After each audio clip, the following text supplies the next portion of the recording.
Technical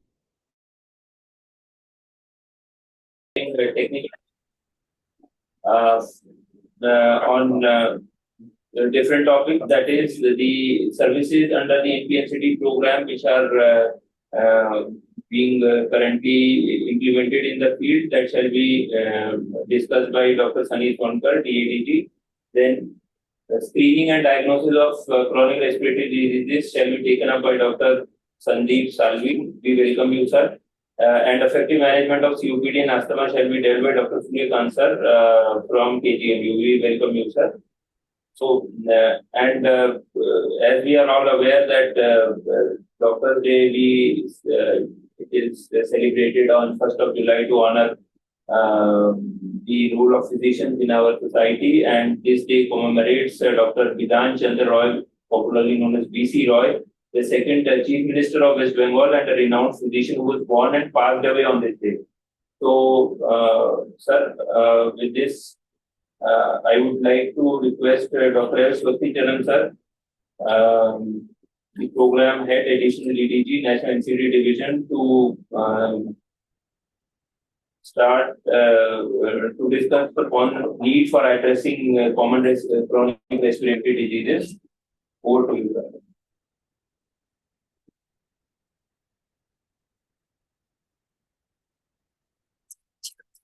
Can you please confirm if you can hear us? Yes, sir, you are audible.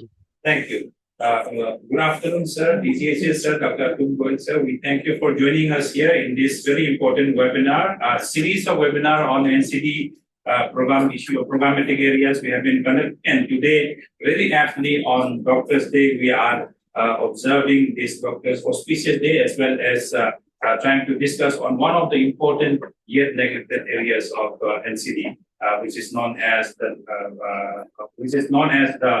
chronic respiratory diseases. Mostly, we are going to focus on the COPDs as well as the bronchial asthma. Sir, we are concerned with NCDs because these are very chronic and non-contagious. Even though when we say non-contagious on itself, but it has got various links with other contagious disease as well.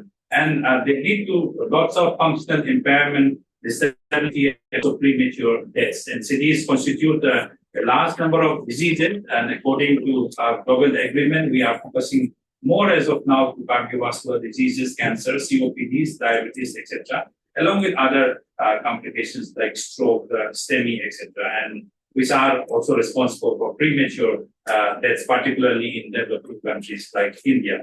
So therefore, sir, the chronic respiratory disease is very important as they constitute a heterogeneous group of disorders that usually develop slowly and may worsen over time, affecting various parts of the respiratory system, such as lungs, bronchioles, and alveoli. And these diseases are responsible for many of the disability-assisted life years lost, and they start young in life, sir, as you had already mentioned in many of the forums, sir. They start with tobacco use, particularly smoking forms of tobacco, and in the low and middle income countries, this is also augmented by the indoor and outdoor air pollution as well. The disease burden, our colleagues who would be speaking after me would be dwelling into it, sir, but needless to say, sir, this is contributing to a large number of disease burden globally as well as in India. But many of the studies has indicated that even though we do have some component of COPD management and bronchial asthma management in our NCD program, we realize that the need for systematic addressing of these issues has been proven by many of the studies. So we need to do more. There is work for my team here in the NCD division that we increase the visibility of the need for COPD inclusion in the PIPs from the states, and also increase the awareness about the disease and build the capacity in the systemic management of the chronic respiratory diseases. With this, sir, today is a very exciting day, and we have got various speakers lined up who will be dwelling more into the clinical aspect. And for me, this COPD component is as important as any other component of NCD. So we are excited to continue this webinar from the eminent speakers and the wisdom to be shared by our DGs. Thank you very much. Sir, thank you for those opening remarks and discussing upon the need as to why we need to emphasize upon discussion on chronic respiratory diseases. And of course, the disease burden of 7.3% of the total deaths are caused by NCDs. So this itself is a huge number. Now, I would like to request ASMD Madam, I think Madam joined for the special address. We have to, so we'll go to the, I think Madam has not joined, so we'll just go to the next. We have also scheduled the release of the DGHS newsletter. So the first issue we had released on in the month of April, and this is a quarterly newsletter from the directorate focusing on the technical issues and how they need to be put across to the general public for their larger understanding. So I would like to request Deputy Director General Planning, Dr. Amita Wali Madam, to kindly take over and further release. Respected ASTP ma'am, ASTP ma'am, DGHS sir, and my dear friends. The directorate has taken the initiative of publishing a quarterly newsletter named the Swasthya. That means health is supreme. This is a biannual newsletter with articles on a particular theme contributed by the various specialists and doctors in our various institutions. And in addition, it showcases the various events, the technical achievements and accomplishments of our institutions. The theme for the current newsletter is ethics and responsibility towards the society. I request DGHS sir to please release the link. Click करके. Yes, ma'am.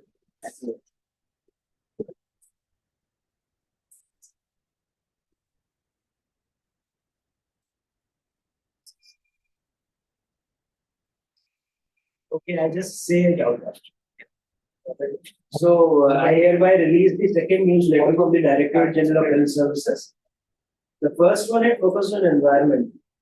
And the second one is focusing on ethics, basically. Ethics and our moral responsibility towards society as doctors. So, please go carefully, and we are open to any comments from anybody, also improve our newsletters. Thank you, sir, on the of the day.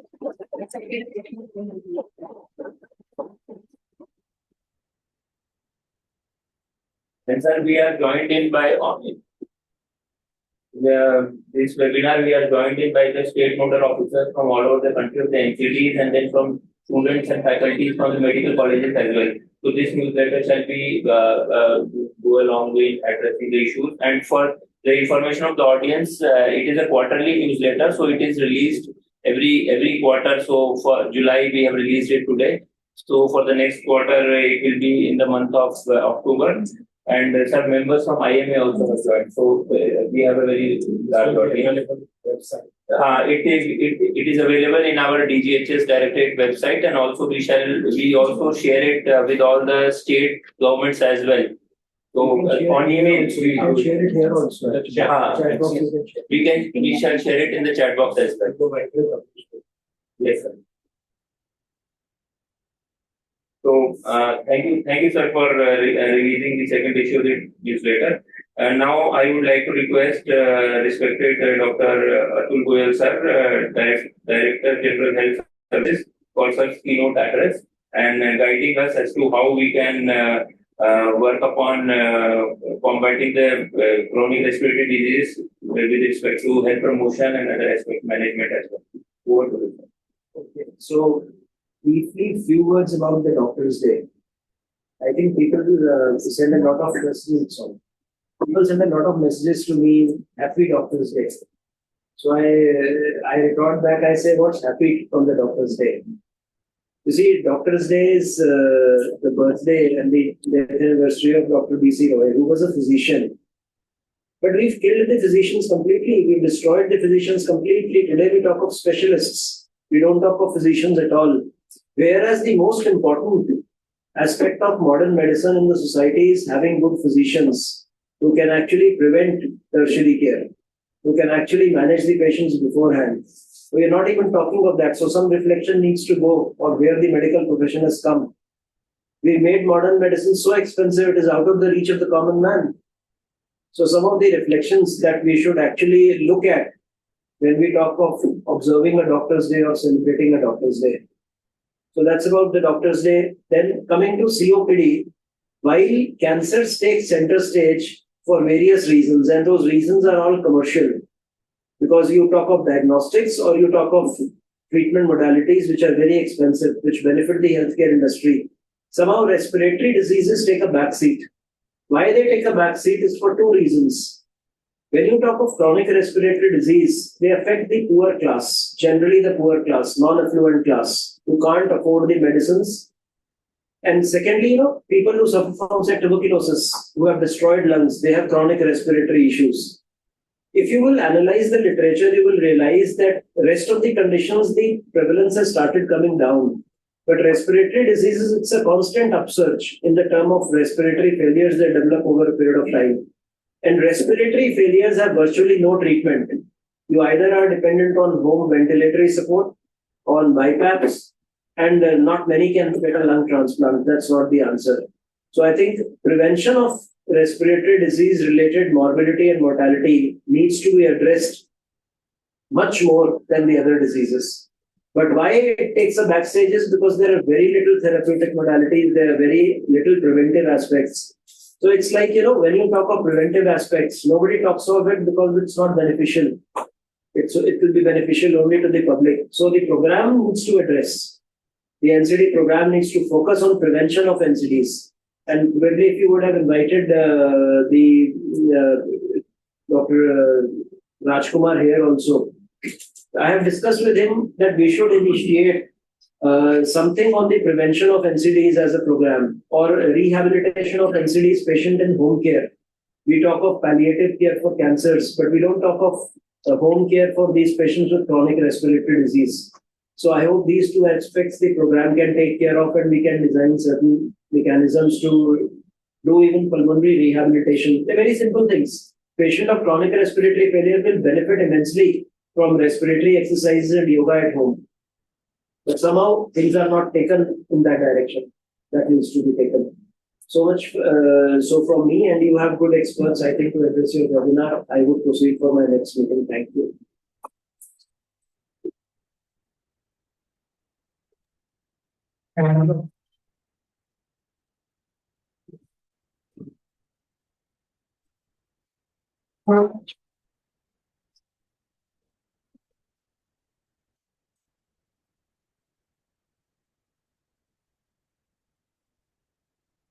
Now, with this, we come to the next part of our program. The first technical discussion shall be taken up by Dr. Sunny Tonkar, DADG National Institute Division, and sir will be discussing on CRD services under the NPNCD program. Over to you, sir.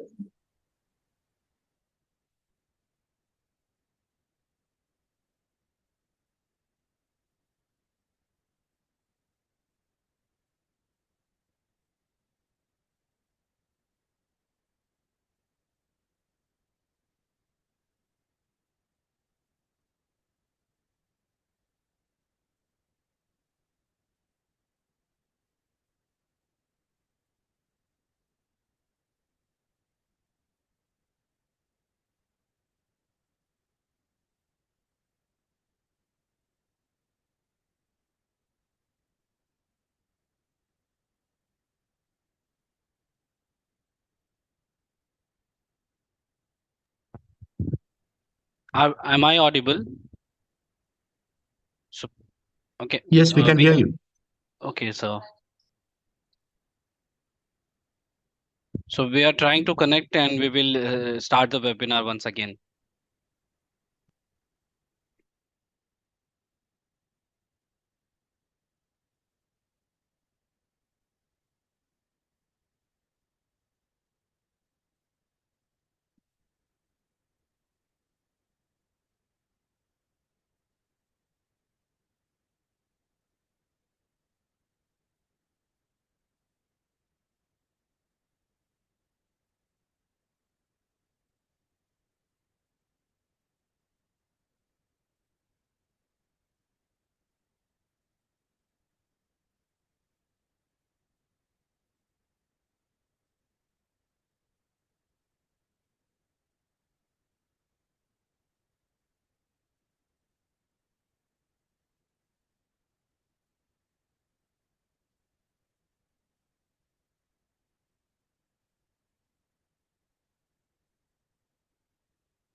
Uh, yeah, wish you all a very good afternoon, and thank you for giving me this opportunity to share with you some very important work related to chronic respiratory disease screening and diagnosis, and what could be the importance of universal access to spirometry.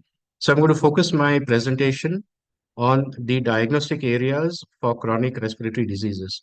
But before I go ahead, I thought it is important to share with you some of the key figures that we are dealing with chronic respiratory diseases in India. According to the Global Burden of Disease 2021 report, there are an estimated 416 million cases of chronic respiratory diseases across the world, and India alone contributes to around 66.3 million. What is important is that although we contribute to 14% of the global burden of chronic respiratory diseases across the world, we contribute to a disproportionate 30% of uh, chronic respiratory disease deaths, and around 30% of chronic respiratory disease disability adjusted life years. So we have a burden that is in proportion to what the world has, but our suffering and death is disproportionate. We have more suffering and death for chronic respiratory diseases. And there's a big list of chronic respiratory diseases that we see in our practice, but the two major ones, which probably occupy 90% of the chronic respiratory disease burden, are the ones that affect the airways. And these include chronic obstructive pulmonary disease and asthma. So these are the two most common chronic respiratory diseases that we see. Other than that, we have the interstitial lung disease, which is growing remarkably over the last few decades. Then something that we have neglected over the years is post-pulmonary TB lung sequel as one of the common chronic respiratory diseases, and I'll show you some important data related to that. Bronchiectasis is also becoming more and more widely recognized. And there are others which are not as prevalent as the others, but nonetheless, they contribute to a certain extent, like bronchiolitis obliterans or allergic bronchopulmonary aspergillosis, chronic fungal infections, and other infective pleural disorders. Uh, from a COPD perspective, there are an estimated 50 million or 5 crore people suffering with COPD in India.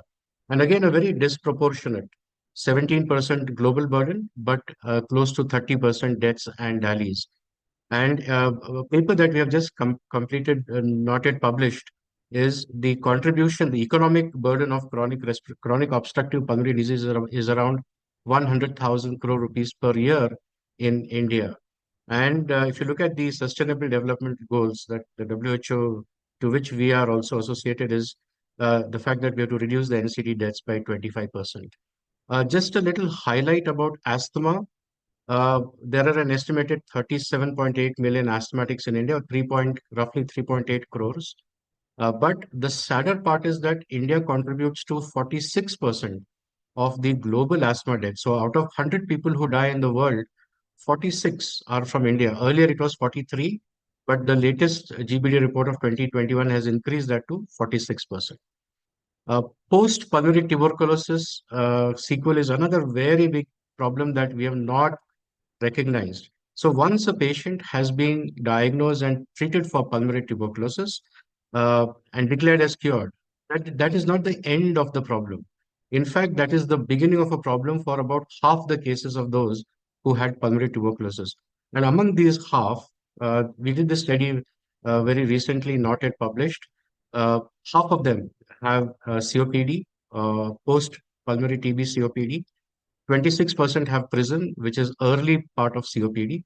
So around 75% of these patients who had pulmonary tuberculosis in the past, when they come to the outpatient department with respiratory symptoms, when you do spirometry on them, 75% have obstructive airway disease, which is quite worrisome. And this has not been recognized at all levels, both at primary care as well as at the policy level with the ministry. We need to certainly think very seriously about post-pulmonary TB sequel. Chronic obstructive pulmonary disease is the second leading cause of death in India, the second leading cause of disability adjusted life years in India, yet it remains unrecognized. And this is a slide that shows you the level of underdiagnosis of COPD that happens in various parts of the world. So the red portion that you see on the top part of the blue colors are the ones that have actually been diagnosed in the community. And the remaining blue portion represents those who are undiagnosed. So clearly, a lot of COPD remains undiagnosed. And if you look at the data from India, then 95% of the COPD people who are in the community are undiagnosed, and this is a big problem that we need to certainly look into with seriousness. Because if you do not diagnose our patients of COPD, if 95% of the patients of COPD remain undetected, then obviously they're going to get untreated or badly treated or wrongly treated, and they will contribute to increasing suffering and death. So it is important to have early and accurate diagnosis of these chronic respiratory diseases. This is an image that shows on the left-hand side a lung and the right-hand side a tree. So a lung is actually an inverted image of a tree, which has the branches. So the trunk and the main branches are the airways that drive air in and out of the lungs. And the leaves are like the air sacs or alveoli where gas exchange takes place. And it's very fascinating to see that both of them look very similar. Uh, uh, uh, they look very similar and they're very complementary. The lungs take in oxygen and give out carbon dioxide, whereas the trees take in carbon dioxide and give out oxygen, perfectly made for each other. Now, here is what a human lung looks like. On the left-hand side of the lung image, you see the branching pattern of the airways. So you see the trachea in the middle, then the right main bronchus, left main bronchus, and then these tubes, they branch around 40,000 times until they reach the gas exchange portion of the lung called as the alveoli. 10,000 liters of air passes through this on a daily basis. And then the 600 million alveoli, the portion where the gas exchange takes place, has a surface area of around 100 square meters or the size of a tennis court. So clearly, the lungs are a very important organ that nourish our body with oxygen. We require about 1,000 liters of oxygen every day. And it also helps in eliminating a waste product called carbon dioxide. So this is the image of the lung. You can see the branching pattern of the airways on the left and the alveoli I put in pink color over here. On the right hand side is what we see in COPD. In COPD, the branches, they become old, they become dry, and they almost disappear. And the number of alveoli or the air sacs also disappear. Many of the alveoli or air sacs are filled with a lot of carbonaceous particles. That is because of the inhalation of all these pollutants, be it cigarette smoke, tobacco smoke, indoor air pollution, outdoor air pollution that gives rise to COPD. So COPD lung looks like something that is there on the right hand side. Now, the various diagnostic tools for COPD that a doctor uses, so COPD or chronic respiratory disease, one is obviously to take a good history where we ask for symptoms and where we look for presence of risk factors. So this becomes a very important component of diagnosis. Then we have a tool called spirometry, which is a lung function tool that helps diagnose the health of the lungs. And it is probably the gold standard diagnostic tool for obstructive airway disease that includes asthma and COPD. So if you want to confirm a diagnosis of asthma and COPD, you need to perform this test called spirometry. COPD is a name which in the definition itself requires the presence of spirometry. So fixed airflow obstruction is a characteristic feature of COPD, and you cannot make a diagnosis of COPD without showing presence of fixed airflow obstruction. And in fact, more than 90% of the COPD that is diagnosed in the clinical practice as of now, they do so without the use of a spirometer, which is uh, quite strange because can you make a diagnosis of hypertension without a blood pressure apparatus? Or can you make a diagnosis of diabetes without a glucometer? So in the similar vein, I think it's important to make a diagnosis of COPD with the use of a spirometer. Then there are X-rays and CT scans, and there are emerging tools called oscillometry, lung oscillometry, which are also useful diagnostic tools. Now, there have been some screening tools that have been developed for diagnosing for screening of chronic respiratory diseases. And one such screening tool is called as the Isaac Asthma Questionnaire, which comprises of 8 questions. This is a questionnaire that was developed almost about 3 decades ago by an international body, and a large number of these global asthma prevalence studies are based on the tool that is called as the Isaac questionnaire. So this is 8 questions based on which you can screen patients for asthma. Spirometry is the gold standard diagnostic tool, and I thought I would just quickly explain what does spirometry do. So imagine that a healthy person has got patent airways, so the airways are nice and open, and the air can pass through that easily, and the alveoli are also healthy. So this person has taken a deep breath, fill the lung with as much air as possible, and when we ask this person to blow out forcefully, see how the the air comes out very forcibly fast. And here is a patient with asthma or COPD where the airways are blocked because of inflammation, because of presence of mucus inside, and because of narrowing of the smooth muscles. So when this person takes a deep breath and blows out forcefully, the air comes out very slowly as compared to that of a healthy person. And because of that, you get these graph called as the spirogram. And this is again the graph of a healthy person who has taken a deep inhalation, blowing out forcefully. And when we measure that volume of air, which is called as forced vital capacity, or all the air that you breathe out is called as a forced vital capacity. That's about 4 liters. But when you look at it from a time domain perspective, the volume of air removed in the first 1 second, called as FEV1, look at that, then FEV2, FEV3, 4, 5, and 6. So a healthy person removes all the air out within 2 seconds. And after that, there is a flat line, what we call as a plateau, which means that no more air is left to come out. All the air has come out very fast, and therefore the lungs have emptied.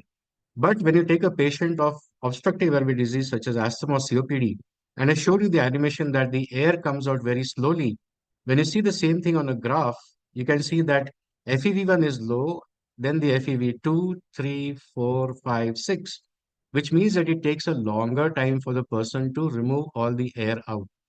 And this is the fundamental principle of spirometry. If you have more blocked airways or obstructed airways, the air will come out slowly, and when you measure that speed with which the air comes out on spirometry, it will help you diagnose obstructive airway disease, and it will also tell you the severity of the problem. There are, however, challenges to perform spirometry in clinical practice. There are challenges related to 3 components. One is the device component, second is the technician or the person who is performing the test, and third is the doctor who is reading the report. So the device is not as cheap as what we would have liked it to be. It is upscale of close to maybe a lakh rupees or around a lakh rupees. So that's one of the challenges. Availability can be a challenge because not available in many places. And more important, there's lack of awareness about there's something called as a spirometry test. So if you go out into the community, talk to the patients, talk to the doctors, and even ask them, have you ever heard of this test called spirometry? Nobody of them, none of them, or 99% of them would say that we don't even know what this test is about. The second issue is with regard to the technician. Spirometry is not an easy test to perform. It is a test where the person has to take a deep inhalation and blow out forcefully for as long as he or she can. Now, for this, we need a technician who has got patience to perform the test. And because it takes some time to perform the test, it takes about 20 minutes at least for one person to do the test. The number of tests that you can do are probably minimal, unlike the blood pressure or the blood sugar and so on. And the technician can get quite tired by the end of the day by making the patients perform spirometry. So these are the technician related challenges. From the doctor's perspective, many doctors are not even aware of a spirometry test. Perhaps many of them have never read about it, have never heard about it, or even never seen what a spirometer looks like. So we need to create awareness amongst doctors about spirometers and the test called spirometry. Many doctors are not equipped with the knowledge to interpret the report. And so even if a test is performed outside, they may not be able to understand or interpret the report. Many doctors also complain that they have lack of time uh, to perform this test in their clinic. Some of the other alternatives is a peak flow meter. A peak flow meter is a very simple device that costs around 500 rupees. It can be used for screening for asthma, for COPD, And more recently, we have also found some use of it for interstitial lung disease, although this work is in progress. But you can diagnose asthma in many cases by using a peak flow meter. So this is something that is cheap, easily available, but because of lack of awareness and the availability of a peak flow meter in many healthcare centers, the diagnosis of asthma is not made. It is not a foolproof diagnostic tool for asthma, unlike spirometry, but nonetheless, it is at least more useful to at least come towards a certain amount of diagnosis of asthma. I would suggest that it is useful in primary care at least. We did developed a screening tool for COPD called as the Oscar screening tool. And this was with the realization that our community healthcare workers, they go about the NCDC program. They go home to home with a blood pressure apparatus. They also collect blood for blood sugar levels. Some of them also collect samples for cancer as well as for electrocardiogram. But none of them actually have any tool for screening for chronic respiratory diseases. And we thought we would develop a screening questionnaire with or without a peak flow meter that could potentially be used in by the community health workers for screening for chronic respiratory diseases. We have just completed this work, and just to take you through the very long story that lasted for about 4 years, we did a study in about 5,000 people living in the urban slums and the rural areas near Pune. And at the end of the 4 years of hard work, we have developed a tool called as the Oscar screening tool for COPD. This Oscar screening tool it comprises of 8 questions or 8 items in the questionnaire. You can see those 8 items over here. The ninth is a peak flow meter.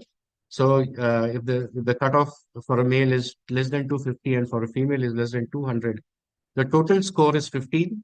And if you use a cutoff value of 8, you get a reasonable accuracy of around 90% in picking up or screening patients for COPD. So this is work that is just about to be published, but potentially has a role in clinical practice.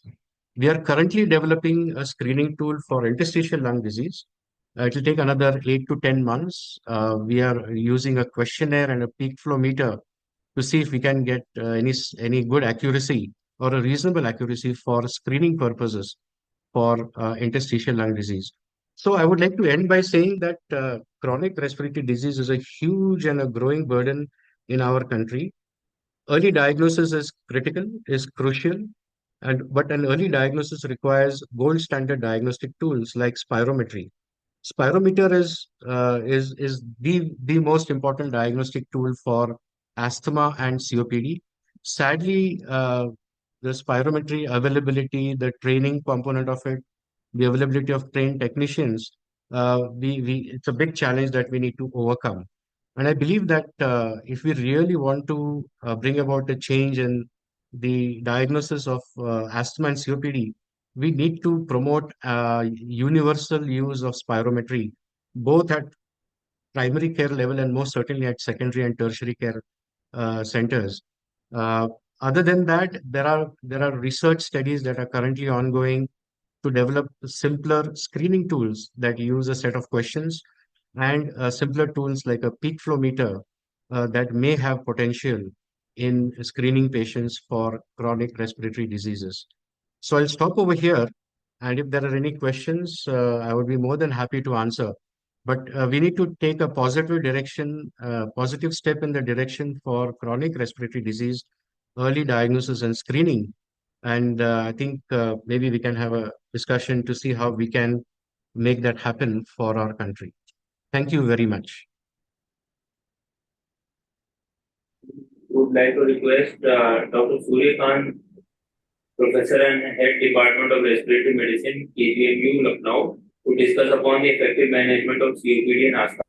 I would like to request, sir, that kindly focus upon the practical issues related to the management of COPD and asthma, because the audience which we have are the program officers, the CHOs, community health officers, and the medical officers. The citizens, CSCs as our audience. We are so from NPT, we would like to welcome you. Over to you, sir. Hello, can you hear me? Yes, sir, you are Yes, audible. Dr. Sir. Okay, thank you very much. I think it's a wonderful opportunity to be part of the academic program of the Ministry of Health and Family Welfare, Government of India. And happy Doctors' Day to everyone. It is the very auspicious day for all the around 10 lakh doctors registered in this country as a medical practitioners of the modern medicine. And Dr. B.C. Rai, whose birthday is today, and we celebrate this day as the Doctor's Day because Dr. B.C. Roy, he has been the role model for all our doctors. So I think, yes, I can see my first picture. So the topic given by the Ministry of Health for today is that is effective management of asthma and COPD. So can you, yeah. So today's agenda is that first, we will discuss the management of both important diseases. Thank you, Dr. Salvi, that you have already given a background for the diagnosis of chronic respiratory diseases, including asthma and COPD, which are mainly chronic respiratory diseases in this country. Both are the obstructive airway disease and both are the very important and very common prevalent disease. And then we will give you the recent updates in asthma and COPD management, and we will discuss the preventive aspect of these two important diseases. So next slide, please. So what are the challenges of asthma? So first I will take asthma and then I will take COPD, because to understand and to diagnose and to treat asthma is simple, and to diagnose COPD and treat COPD a little bit difficult. So first I will go with asthma. So majority of Indian patients remain undiagnosed or wrongly diagnosed. Those who get diagnosed remain poorly or inadequately treated. Most of the Indian patients continue to be in oral medications rather than inhalation therapy. High mortality and productivity loss due to asthma. So next slide, please. Yeah. So I will quote here my two articles which we publish in the Journal of IMA. Journal of IMA is the basically Journal of Indian Medical Association. It is the largest circulated journal of the India, being sent to almost 4 lakh doctors of this country. And that's why we chosen this journal for publishing the executive recommendation on the management of asthma in primary care. First, we published an article in 2020. Next, please. And then another article we published in 2022. Next slide, please. Yeah, this is the second article which we published again on the second journal, updated journal. So what are the goals of management of asthma? Number one, to achieve the good control of symptoms, and number two, minimize the future risk of exacerbations. So this is from the Global Initiative for Asthma that is called GINA. So every important disease has controlling body, and we have this body called GINA.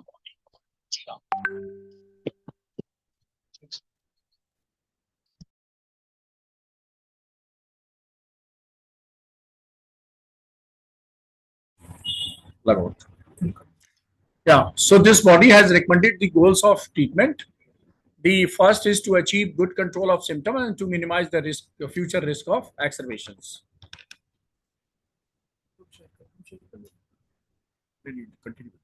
Next, please. Yeah. So this GINA has given a beautiful but complicated, you see, step ladder pattern that you can start the asthma management from step 1, 2, 3, 4, 5. Basically, 4, 5 are the severe asthma management. So management for difficult cases of or severe cases of asthma. And step 1, 2 are the initial steps for the management. So yes, academically you go through this, but practically we are teaching the asthma on the very important aspect that is called smart therapy of asthma. Next, please. So first is that public should be made understood that inhalation therapy is the best therapy for treatment of chronic respiratory diseases, that is asthma and COPD. For both diseases, why inhalation therapy is important, especially for asthma? Why? Because the inhalation route is safer. It is going directly to the targeted site, that is the lung. It is low doses required. You see, when usually people say that I don't want to take the inhalers, then I used to ask, you see, if you take the tablet is in milligram. If you take the inhaler, it is in microgram. So it is better to have.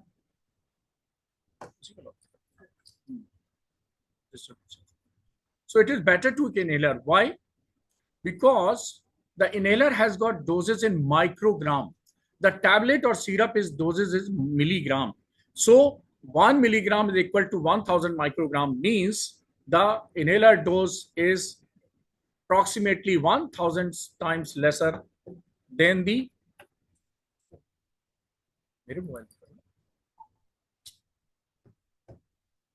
so, but unfortunate part is that only 36% and 50% of the patient with asthma use controller and rescue inhalers, with the majority is still preferring the oral route of medication. So that is the real challenge for our medical officers across the country, maybe Uttar Pradesh, maybe Tamil Nadu, maybe Kerala. But we have to convince the people before prescribing the inhalers that inhaled route is safer and it is better. Recording in progress.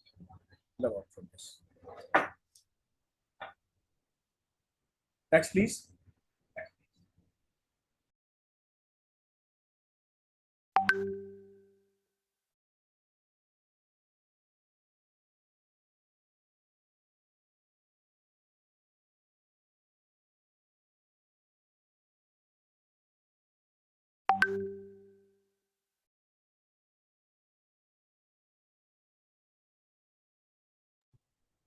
Hi, sir. Hope my screen is visible.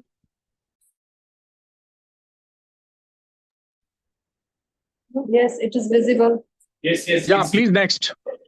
Yeah. Yeah, next slide. Yeah, next slide. So asthma is basically a disease of two things. Previous one. Yeah, yeah. Okay, it's okay. Controller. Asthma is a disease where you have two types of pathology. One is spasm, second is swelling. Spasm needs a reliable, that is bronchodilator. Swelling needs a preventer or controller therapy, which are anti-inflammatory. Next. Next, please. Next slide, please. Yeah.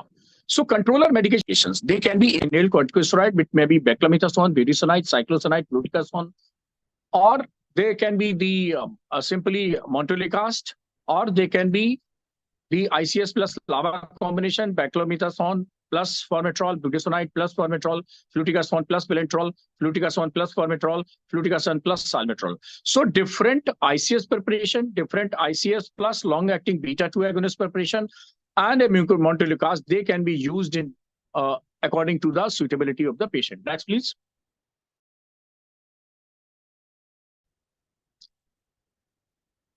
Next slide, please. Yeah, reliever. Reliever medications means the controller medications to be used regularly, and reliever medications should be used on SOS basis. The reliever medicine can be the salbutamol, terbutaline, or it can be short-acting cholinergic like ipratropium bromide, or it can be low-dose inhaled corticosteroid plus combination of long-acting beta-2 agonists like beclomethasone. Now, what people do not take the controller medication, they take the reliever medication. That is wrong practice. Doctors are also afraid of the inhaled steroids. Inhaled corticosteroids are safe. The steroids which are known for their side effect, they are oral corticosteroid, and that is too when they are used for more than 2 weeks. Even oral corticosteroid, if you are being used for less than 2 weeks, they are not having any side effect. Next, please. Next slide, please. So what is the add-on therapy in severe asthma? They are ideally considered for persistent symptoms and or exacerbations despite optimized treatment with high-dose controller medication, that is high-dose inhaled corticosteroid and LAMA. Next, please. Next slide, please.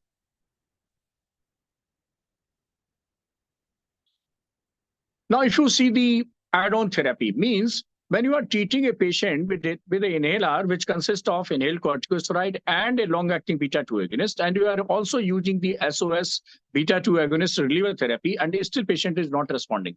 So this is the step 3, step 4, step 5, when you can use the additional therapy. The additional therapy, the tiotropium can be used, which can be used up to the age of equal to more than 6 years of age. Omalizumab, that is biological, which can also be given 6 or more than 6 years of age. Mepolizumab and Raclizumab, they are all the biologicals. We will discuss what are the biologicals. Benralizumab and Tocilizumab. Similarly, systemic corticosteroid, other than inhaled corticosteroid, can also be used for the management of bronchial asthma as and when required. And very safely, you can give 5 to 7 days of oral oral corticosteroid course without any side effect. 0.5 milligram of per kg prednisolone can be given, or the equal oral corticosteroid can be given without any problem. Next, please. Next slide, please. Yes, doses are also important. What type of doses should be used in which category of patient? So these are some charts that are available on the GINA guidelines. The adults and adolescent 12 and years old, the low dose steroid, if you take the budesonide, 200 to 400 microgram, moderate dose is 400 to 800 gram, and higher dose is more than 800 microgram. And for children, roughly the 50% of the adult doses. Next, please. Next slide, please. Yes, the doses, inhaler is important. The doses are important. And which device? Usually we have 2 types of device. That is rotahilar or inhaler. The rotahilar, usually trade name, it is called dry powder inhaler or multi-dose inhaler with spacer. Now here one caution I want to say, that how to choose the dry powder inhaler or how to choose the inhaler, that is a very important thing. And I ideally advise, next please, that you should use inhaler with a spacer only. Whenever you are using the multi-dose inhaler, you should always use with a spacer. Why? Because majority of the patient, they cannot cope up with the inhaler directly. So ideally, you should use the inhaler device along with the spacer. I used to say that they never should be prescribed, inhaler should never be prescribed alone. Even if the patient is having good training and good technique, even the delivery with the spacer is get doubled. So ideally, all inhalers should be prescribed with the spacer. I am practicing for last session, and this device, this chart is basically earlier, please earlier slide, this chart. Previous slide, please. Yeah, please hold on. Previous slide, chart. Oh, no, previous slide. Yeah, please stop here. So for asthma, this slide is only for the choice of inhalation device according to the age, only for asthma. When I will talk COPD, I will have a different slide. So please, this slide, you can take the screenshot of this slide, and this slide is basically for the choice of inhaler for the asthma patient. From 0 to 3 years, you can choose the inhaler with a spacer with face mask or baby mask, or you can use nebulizer. So if there are pediatrician, you can have this slide and you can use accordingly. For the children having asthma from 3 to 6 years of age, PMDI, that is pressured multi-dose inhaler, or simply it is called inhaler with a spacer, this can be used. From 60 years, this dry powder inhaler, first choice, and breath-actuated inhaler is the second choice. Breath-actuated inhalers are the new inhalers. They are also very effective inhalers for the controlling asthma, and they should all be used. Although they are costly, but they are very much effective. For more than 60 years of the patient, usually we have the 3 choices, that is inhaler with a spacer or breath-actuated inhaler, or in case of usually 70 to 80 years of age or patient having severe asthma, who are not having good inspiratory flow rate, they can use the nebulizer. So this is our more than 10 years practice, being practiced in Department of Respiratory Medicine. This is called Respiratory Medicine KGMU protocol. And this comes under the, if you see what is the evidence-based guideline of this comes under the purview of UPP, that is Universal Point of Practice. So this is not level A, 1, 2, 3 grade or level 1, A, B, C. but it comes under the UPP, that is universal point of practice. Next, please. So patient education is also important. So deliberation is very important. Next, please. Next slide, please. Hello. Yeah, next slide, please. Yes. Because earlier, asthma education must be part and parcel of the asthma management. Before advising inhaler therapy, you must convince the patient. And I've already told that, yes, there are so many good things about the inhalation therapy. That's a dose is less, dose in microgram, tablet dose in milligrams, so dose is very less. Direct delivery to the lungs is there, and very fast, quick action is there, and hardly any side effect. So provide emphasis on compliance and adherence to therapy. Lifelong disease must control forever. I used to say there are so many celebrities in this country, outside the country, globally also, who are having asthma, but they are doing everything. So even one of our celebrity, the film star, Priyanka Chopra, she is having asthma and she has given a video on public domain. You just go to the YouTube and search inhaler video of Priyanka Chopra. You will find a 1.2-second video from Priyanka Chopra. She sang in that video that I had asthma at the age of 5 years, and since then I'm continuously taking inhalers without any side effect, and that I can do whatever I can do, and I achieved what can I achieve in my life with the inhalers. So inhaler is your friend, it's not your enemy. So communicate this to the patient. And if any patient, he or she can log into YouTube and search the inhaler, the video of Priyanka Chopra also. Next, please. Next slide, please. Yeah, adherence or this is very important. Somebody say some. Next, please. Next slide, please. Yeah, next slide, please. Yeah. The former general surgeon of the US says that drugs don't work in patients who don't take them. So, of course, if you want really the effectiveness of the asthma treatment, then you have to take the inhaler. That is to regularly on the advice of your chest physician. Next, please. Next slide, please.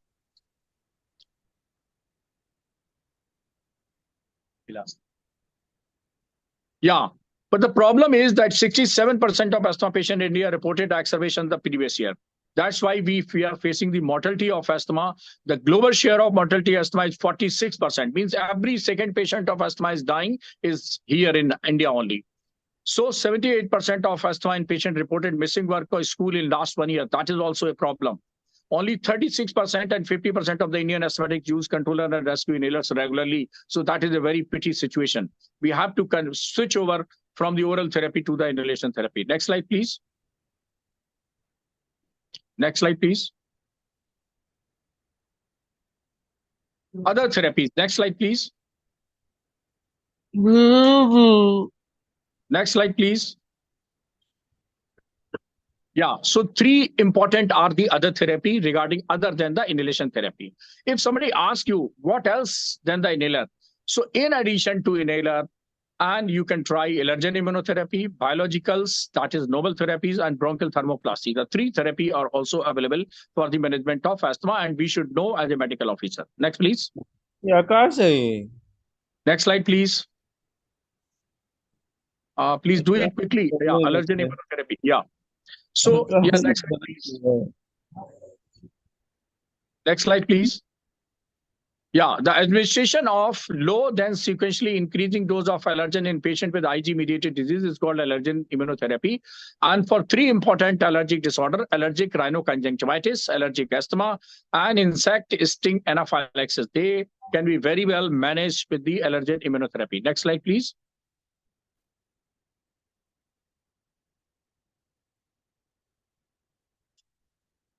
So I will not go into the detail. They are highly effective disease modifying, and anything which can warrant or regarding the asthma management to stop the inhaler therapy, it can be tried. That is the only allergen therapy. So who are the candidates for this? Moderate to severe symptoms of asthma, lack of improvement with other modalities. When you are giving inhaler, they are not responding. Presence of comorbid conditions, so many CRD, obesity, and so many other conditions, diabetes, other conditions are also there. Evidence of a specific IgE sensitized based testing. So depending upon, there is a less risk of anaphylaxis, although very safe, but sometimes this can happen. So this can be explained. And anaphylaxis control measures should be taken whenever you are doing the allergy testing. Oral immunotherapy is also available. Next, please. That can also be tried. Next slide, please. Biologicals, yeah, please. So biologicals are the proteins which are directed against the IgE, interleukin 5, interleukin 4, interleukin 13, so many other things, and then interleukin 17 and so many other targets. Next, please.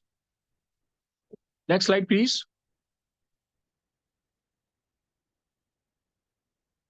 Next slide. Yeah, next slide, please. So there are the various targets you can see in this diagram.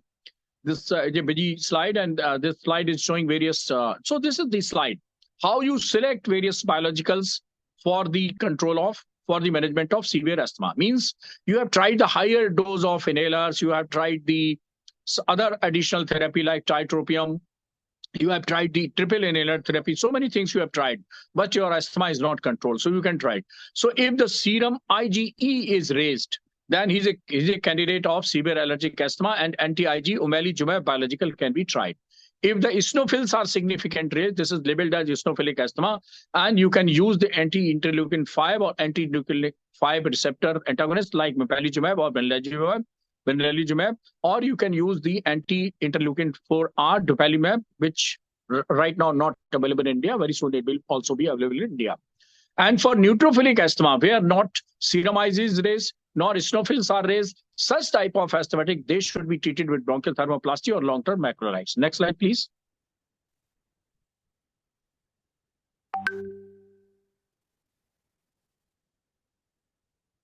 Next, please. Yeah, bronchial thermoplasty is an asthma treatment that targets the smooth muscle in the lungs. So please start the process of next slide, because I will read, then you shift. So please, next slide.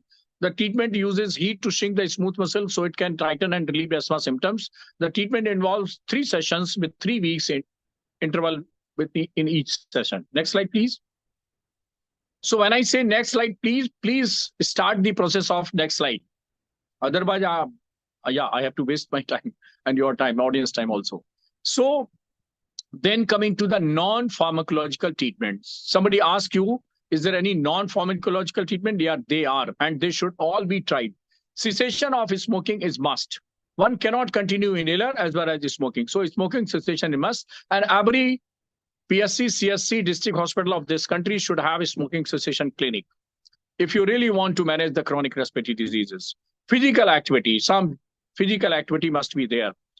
That's a healthy diet. So diet is also important. There are certain diet which can be harmful asthma, certain diet which can be useful asthma patient. So you have to ask the patient accordingly. You have to teach patient accordingly. Weight reduction. Obesity is basically worsening the asthma. So weight control is also non-pharmacological intervention. And breathing exercise. In India, we call as yoga pranayam. Now it has become an international event. And avoidance of all occupational exposure, which are related with the dust and fumes. All kind of, so next slide, please. So all kind of exposure and related to the dust and fume should be changed. I used to say my patient, next slide, please. I used to say my patient that please change your. So now I'm coming to the yoga, that is breathing exercise. And if you see Adiyogi, he is the first teacher of yoga, Lord Shiva. Next slide, please. So please do fast forward now. Next slide, please. Yeah, I'm ordering next. Do fast now. Yes, Swami Vivekananda is also propagator. Next slide, please. He was propagator on international level. And again, the Narendra Modi Prime Minister, who of course facilitated the International Day of Yoga. Next slide, please. Yeah, do next, fast forward next.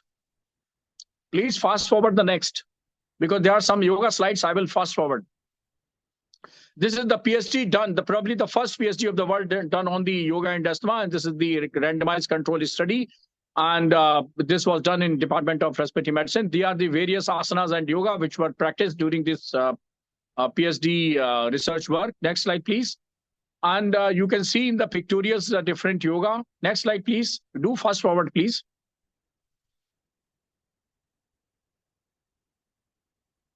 Yeah. Gomukhasan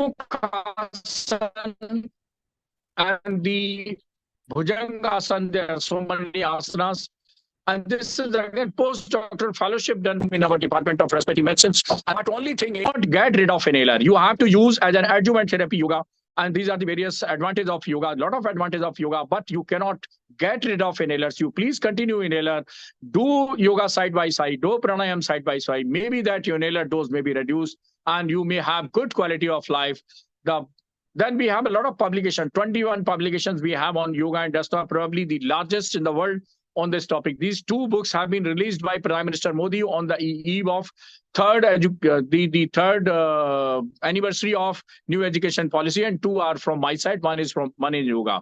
These three patients are thus just look for the three patients. These two books, they are included in the 100 books released by Prime Minister Yogi on 29 July 2023. And two books, one of the yoga books is included in that book release. So thank you. These are the three patients of asthma and COPD. You can see first patient is asthma and these two patients of COPD, middle one and later one. So by inspection only, we can diagnose the asthma COPD. Although doctor, then this is the COPD. COPD is basically systemic disease and it involves the airway plus interstitium, pulmonary vasculature and extrapulmonary site. So it's a systemic disease.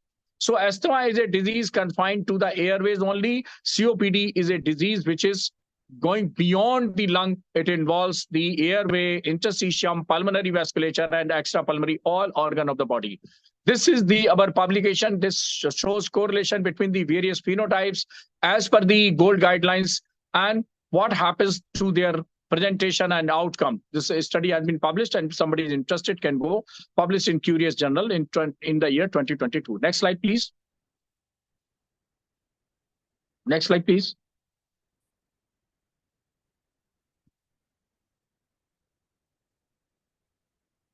Next slide, please.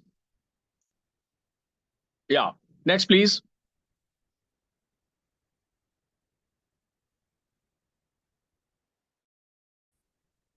So now coming to the COPD part. So what are the goals of pharmacotherapy for COPD? To control the patient's symptoms, to reduce complications, including the frequency and severity of exacerbations, improving the overall health status and exercise tolerance. Next, please. Next slide, please. Yeah, this is the GOLD guidelines. This chart you can see, depending upon the number of the exacerbations, the GOLD grading, that is GOLD 1, 2, 3, 4, and means depending upon the spirometry, pulmonary functions. If your FEV1 is equal to or more than 80%, it is GOLD 1 grading.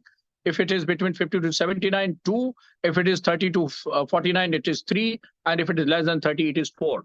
So formula is 80, 50, 30.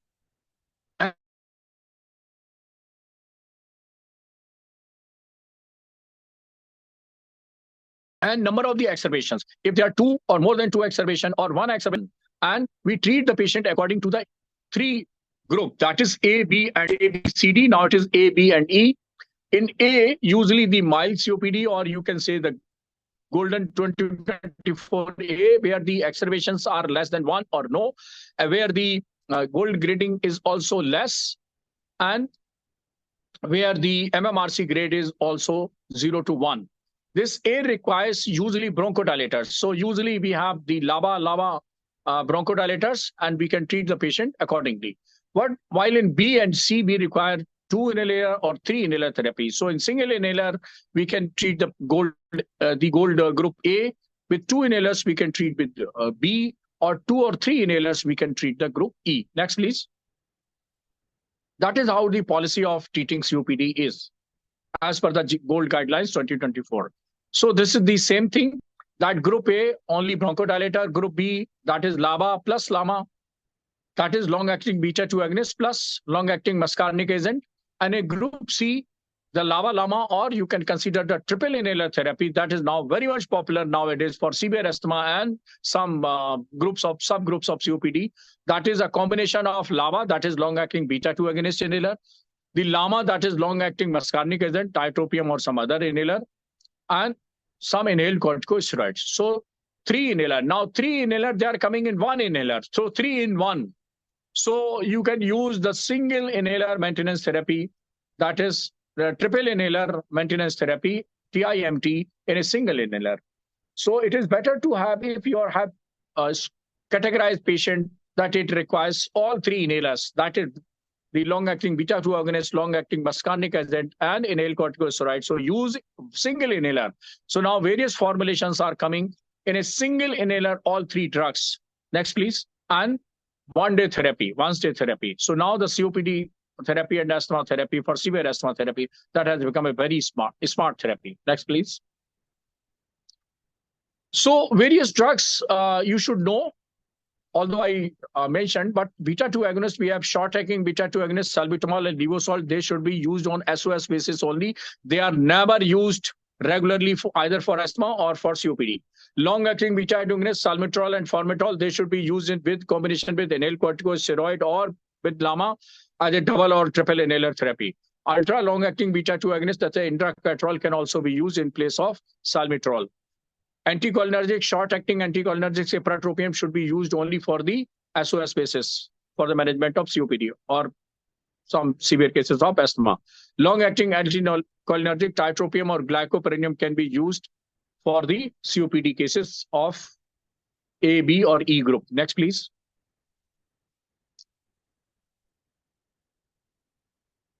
Next slide, please. Next slide, please. So whenever there are three lines are there, you should start processing for the next slide. Other oral drug can also be used for COPD patient. If the patient is not controlling fully on inhalers, then methylxanthines, for example, terifilin, acibrophyllin, doxophyllin can be used. Now, acibrophyllin is the safest phylline, I would say, for the pediatric population, for the geriatric population, for other comorbid condition. Because terifilin cannot used in elderly, cannot use in heart patient, cannot use in neurological patient. So you should use the acibrophyllin. Inhaled corticosteroids, yes, we have already discussed. The systemic corticosteroids should be used SOS basis whenever there is a lung attack or COPD exacerbation. Now, asthma and COPD exacerbation are also described as lung attack, and you should use the term lung attack. You can use the term lung attack for any respiratory failure. And then roflumilast can also be used for mainly chronic bronchitis disease, where a lot of expectoration is there, not emphysema. Next, please. Next slide, please.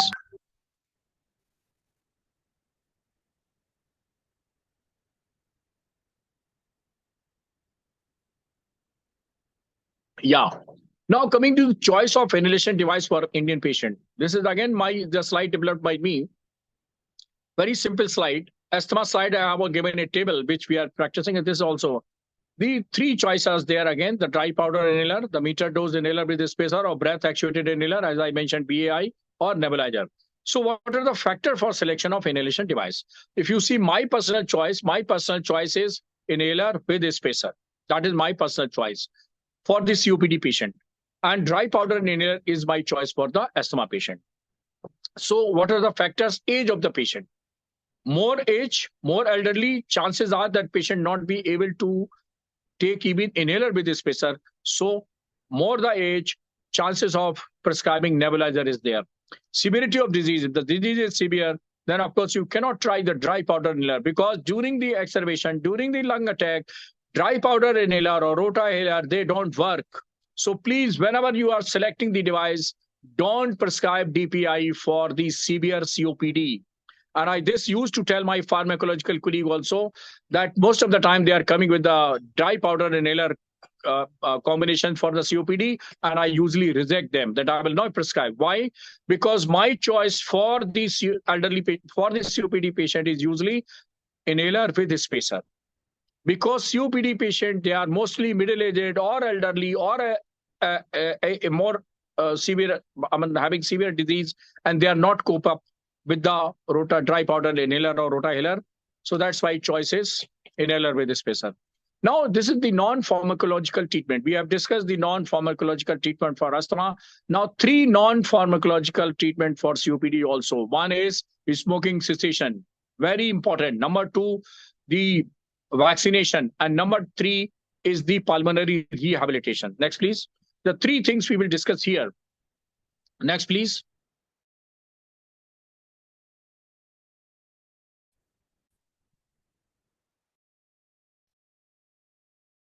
Smoking cessation, we can help by self-motivation, which is what usually not working in only 5 to 10%. Self-help program, yes, you can create a peer group for smoking cessation, taking advice from a doctor where counseling is required, taking drugs which help to quit smoking, some nicotine replacement therapies, non-nicotine replacement therapy like bupropion also available, and indigenous way of treatment, even in yoga, pranayama, meditation, they are also work. Next, please. Yes, so these are the first line medication, NRT, that is nicotine replacement, non-nicotine replacement medication like bupropion and varenicline. Second line medication like nortriptyline and future medication, they are also coming for smoking cessation. Next, please. This is our smoking cessation and clinic at Department of Respiratory Medicine, King George Medical University. And I recommend the Ministry of Health and Family Welfare that every health facility in this country should have an area designated for the tobacco and smoking cessation, if you want to really control the chronic respiratory disease in India. Next, please. Next slide. Vaccination is also important. Next, please. We have seen the power of vaccination during recent, in 20 years. We eradicate polio and then we control the COVID with vaccination only. So flu vaccination should be given once in a year, 2 times, either in April, May or in September, October. So once in a year for all asthma COPD patient, it should be given. Pneumococcal vaccination once in a lifetime for patient more than 65 years. And if patient is less than 65 years, you can give it 2 doses, 5 years at the interval of 5 years. And then tetanus, diphtheria, and pertussis, if they are not given in the earlier, they should also be given because they can also lead to the lung attack. Then respiratory syncytial virus once in a year, this should also be given, which is a common respiratory infection, not only affecting the children, but affecting the adult also and leading to the exacerbation of asthma and COPD. Zoster or shingler vaccination, herpes zoster once in a year, this should also be given. And COVID-19 as per the government policy, now in India, we are very much controlled COVID, so we are not giving. So 4 types of vaccines should be given. Pulmonary rehabilitation is also very important. Next, please. What is pulmonary rehabilitation? The goal of rehabilitation is to help the patient regain their strength, mobility, and lung function and return to their normal activity as soon as possible. So next, please, we have a pulmonary rehabilitation center in the Department of Respiratory Medicine. Anybody interested in pulmonary rehabilitation training, government can plan and you can send the proposal. We are able to give the training. Recent updates on asthma and COPD, that is the last segment of my slide. Yes, coming to that, that is what are the new updates. So triple therapy, I used to say triple therapy. So what is triple therapy? This is the three things inside one inhaler. So this is single inhaler, triple therapy, that is combination of inhaled corticosteroid, long-acting beta-2 agonist, and long-acting muscarinic agent. Where it should be used, I will tell right now. Various new molecules have been introduced which allows to give a tailored regimen according to the needs of the patient. The 3 types of combination are available in India. The combination of ICS, LABA, and LAMA, that is budesonide, formoterol, and glycopyrrolate. ICS, ultra-LABA, LAMA, fluticasone, vilanterol, and glycopyridinium. Then ICS, ultra-LABA, and ultra-LAMA, fluticasone, and vilanterol, and umeclidinium. All 3 types of triple inhaler therapy combination is available. I said it is a costly affair, but it is very convenient and once daily dose, and patient is very happy with this convenient doses, but the only drawback is they're costly. Next, please. Next slide, please. Next slide, please. Yeah. So these are the candidates for the triple therapy. Earlier, please, very important slide. Please, earlier. Sorry, I just forgot. Earlier slide, please. Who are the candidates for triple NAD? When you want to prescribe the triple inhaler, so think of these indications. COPD patient uncontrolled on double inhaler therapy, means dual inhaler therapy. Non-smoker COPD, there are 2 types of COPD, smoking-induced, non-smoker factor. So non-smoker COPD. COPD frequent exacerbation. Every year, once or 2 times patient get hospitalized. This is the right case for triple inhaler therapy. COPD with rapid lung function decline. So rapid lung function decline is there. COPD, history of asthma, COPD overlap. So whenever you are not clear-cut having the differentiation of asthma COPD, then you can use the triple therapy. Uncontrolled asthma on optimal inhaled corticosteroid and long-acting beta-2 agonist use. That is also a candidate for triple inhaler therapy. chronic asthmatic smokers. Asthma is there, but it's still smoking. So, or smokers develop asthma. So, asthma COPD, non-smoker COPD, and so many other things they are there. So, what are the new things which have been introduced in the GINA and Gold guidelines? That you should use inhalers which are environmental friendly. So environmental impact of inhalers has been added in the new guidelines. The concept of the right drug and the right inhaler, which is best and safest, not only the patient, but also for the planet. So we have to think of environment also. Which inhaler device has the lowest environmental impact, and to see whether the patient is satisfied with it, only needed where more than one option of device is available for that drug. Next, please. Next slide, please. So in nutshell, I would say, so I will conclude here with that asthma is a very common disease. COPD is also very common disease, and combinedly both diseases, around 10 crore of patients of asthma COPD are in India. And roughly the around 20 to 30% of patients of COPD and 2 to 3% of patients of asthma, they get hospitalized exacerbations at every 6 months. So that is pretty situation. And mortality due to both diseases, asthma and COPD, is very high. I said every second patient of asthma in the globe, if he or she is dying, it is from India. So in asthma, the challenges are that it is misdiagnosed, underdiagnosed, and poorly treated, leading to 46% global share of the asthma mortality. And only 36% of Indian asthmatics are on inhaler therapy, or rather more than that. More than 60% are on still oral therapy. We have to pursue them. We have to convince them. Inhaled corticosteroid plus long-acting beta-2 combination therapy, this is called a smart therapy, is very important for the asthma, and doses are twice daily. But certain subset of asthma, they can be shifted on triple inhaler therapy. Newer once delivery ultra lava may be boon for such patient and may increase adherence and outcome of the asthma patient also. That is also a new thing. Next, please. Next and last slide, please. COPD is a major health problem of world and India too. It's a preventable and treatable disease. History of smoking, passive smoking, occupation, and exposure to noxious particles and gases is very important, and they all should be avoided. Both pharmacological as well as non-pharmacological strategy of treatment should be properly utilized for the asthma as well as COPD. Smoking cessation, avoidance of noxious particle gases, vaccination, and pulmonary rehabilitation are important pillars of non-pharmacological therapy for the COPD patient. And clinical challenge of COPD is very important, should not be forgotten.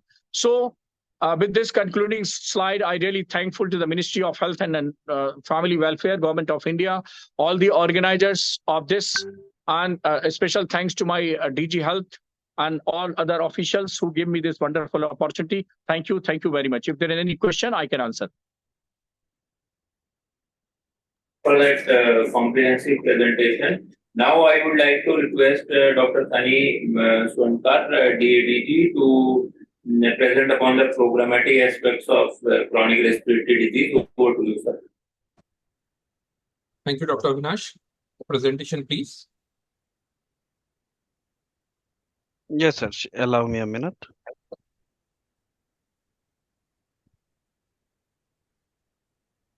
Hope my screen is visible, sir. Yeah, it is visible, but okay, thank you. So, very good evening all. In the National Program for Prevention and Control of Non-Communicable Disease, we are covering cardiovascular disease with hypertension, the STEMI part, the diabetes, the chronic kidney disease, liver cancer, the common cancer, the stroke, and more important, and somewhere we are not reaching up to the mark for chronic respiratory disease, COPD and asthma. Next, please. So, as far as concerned with the burden of disease in India, we have mortality about 66% of NCDs. The second highest mortality in India of chronic respiratory disease from the CVD, that is 27%. Next, please. As we all aware about the transition of epidemiological transition of disease burden, in early 90s, we have the NCD burden of 30%. As of now, we have more than 60% burden in India, and communicable disease has come down from 60% to 33%. So it's very alarming issues. We have to tackle much more important to take care of NCDs in the community. Next, please. The majority of the risk factor, which is important for NCDs generation, the alcohol abuse, the physical inactivity, air pollution, smoking, unhealthy diet. Through this result, we have umbrella of non-communicable disease, which has come under the all the national program. Next, please. With respect to all NCDs which is covered under the national program, we have highest burden of hypertension around 23-24 crore, and the next highest burden is diabetes.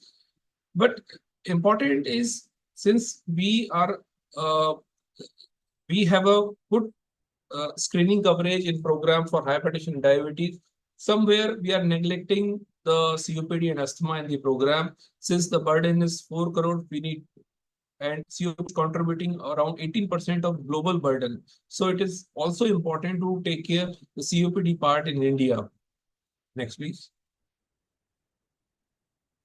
Since we have a sustainable development goal, we need to reduce the 1/3 premature mortality from the non-communicable disease through prevention and treatment, and promote the mental health and well-being, which is important to cover all the aspects of NCDs under the national program.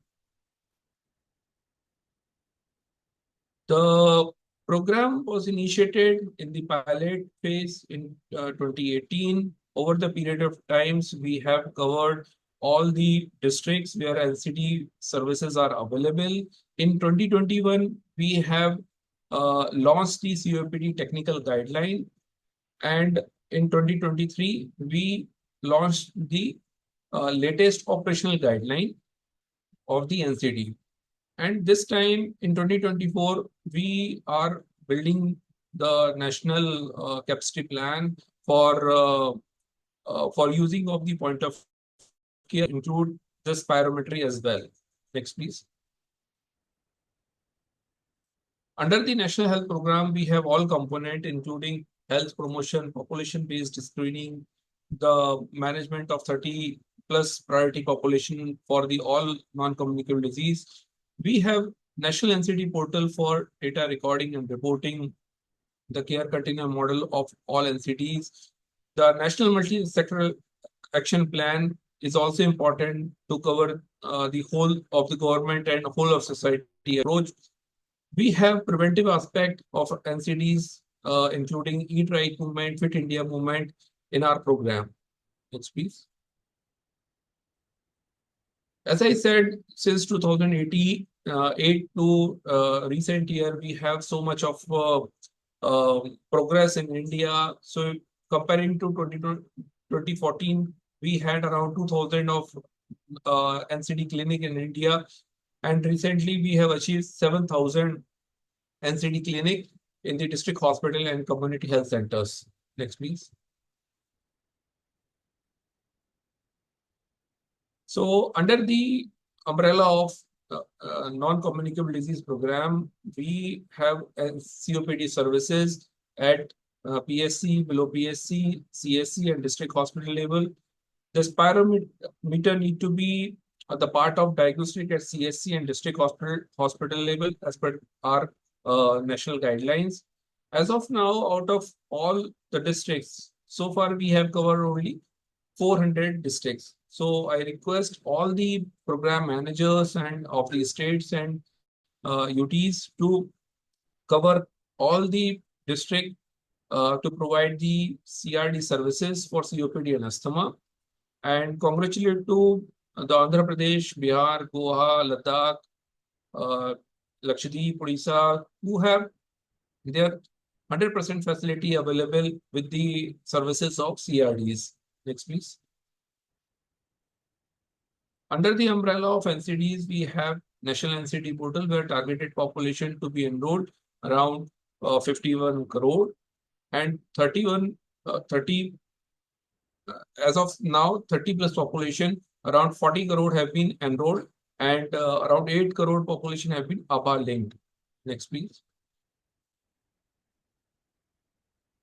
Since the specialist which is required for NCT services, the cardiovascular, the respiratory part, so everyone is not available at the periphery. So e-Sanjeevani model is help us to take the consultation with the specialist for the follow-up and the better treatment. So telemedicine, through telemedicine, CHO will connect to the specialist and provide the services for the patient and the community. Next, please. As we have target of Chief Secretary Conference to achieve the all district to provide NCD related services for STEMI stroke. This include chronic obstructive pulmonary disease, CRDs, and chemotherapy as well.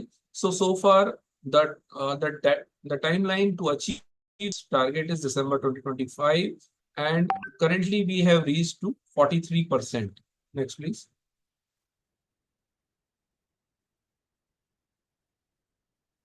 So, with respect to our services, this is expected from the state that training of the healthcare provider to be done at all level, COPD screen to be placed at all level.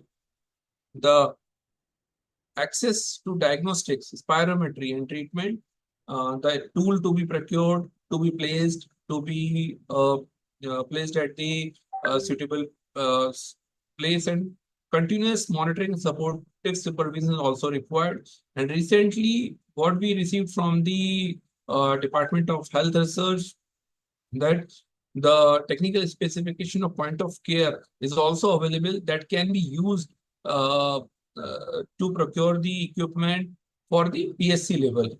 Next, please.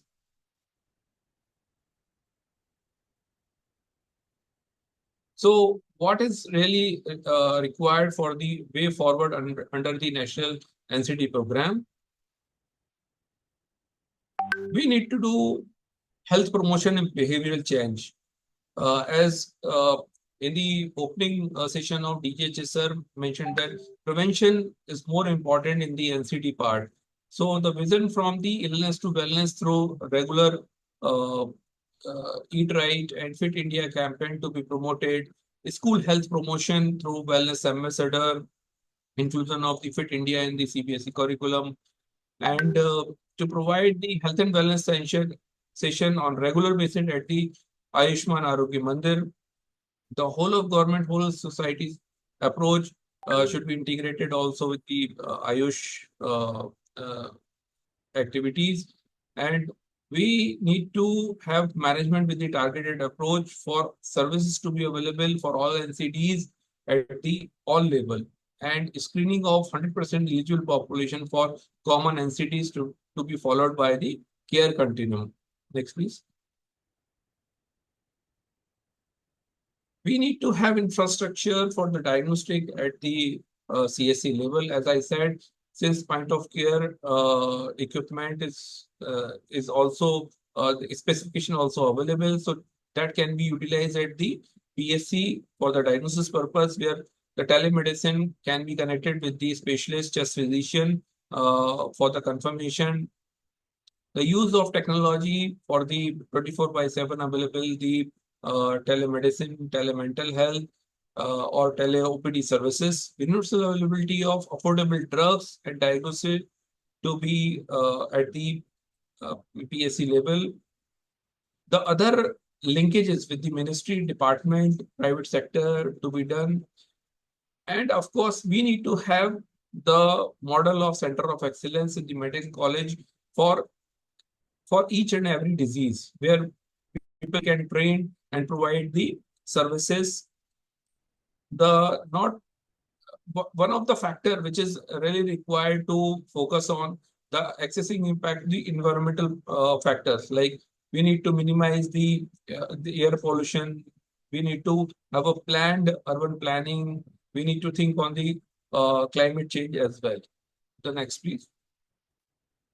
So with this, I really thank you for this opportunity to present the programmatic aspect of CRD services under the umbrella of non-communicable disease program. Thank you for that comprehensive presentation. I think now we have come to the end of the webinar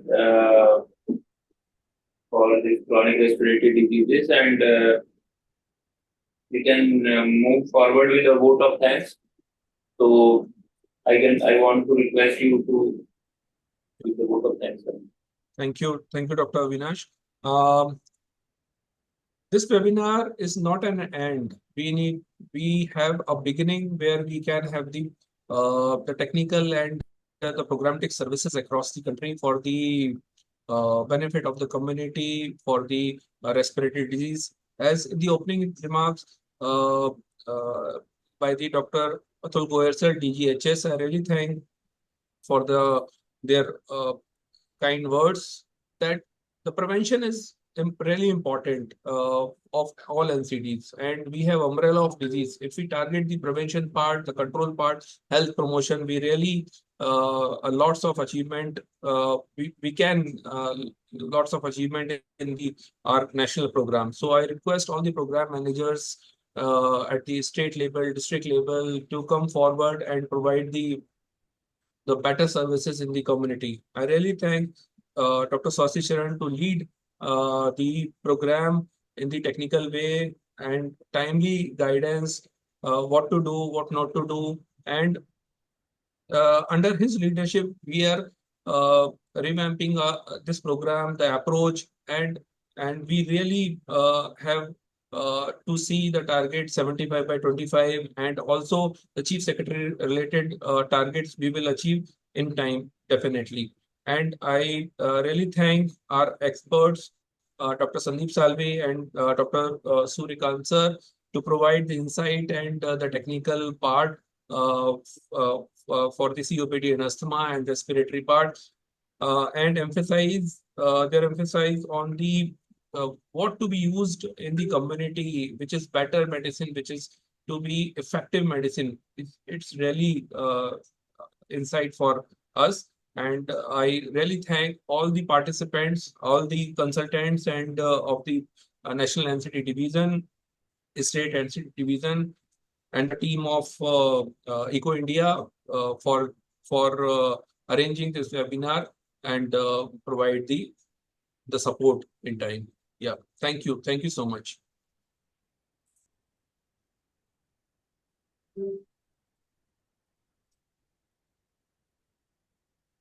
So thank you, sir, for the vote of thanks. And I think we have come to the end of this webinar. And as you rightly pointed out, that this is not the end, but just the beginning of a series of such webinars which we seek to undertake in future.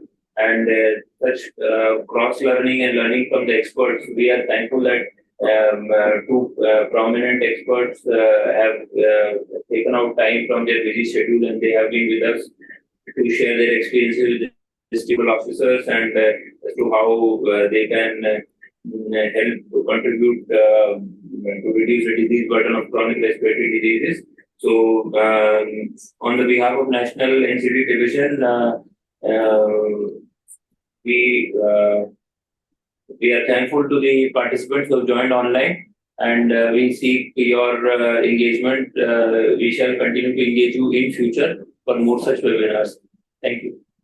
And the support from the ECO team, which has been indispensable for conducting these webinars all over the country. Thank you. Thank you so much, sir. Thank you so much from on behalf of Eco India. Thank you, sir.